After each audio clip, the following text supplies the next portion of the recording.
ভর্তার সাথে একটা হান্ডি বিফ নিলাম, হান্ডি বিফ বুনা। খায় একটু ট্রাই করি, বিসমিল্লাহ। এই যে বিফ বুনার বোস, ট্রাই করি। বিসমিল্লাহ রহমান রহিম।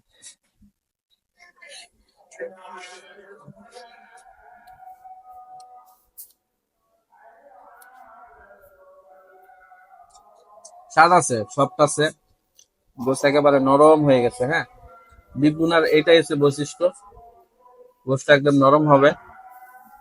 আর প্রচুর পরিমাণে জাল পড়ে তো, যার কারণে গোসটা একেবারে নরম হয়।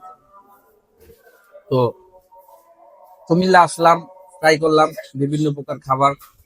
তো বীজটা আমার কাছে খারাপ লাগে না, ভালোই লাগছে। আর মূলত ভর্তার যে স্বাদ, সেটা তো আপনাদেরকে আগেই রিভিউ দিছি। পরবর্তীতে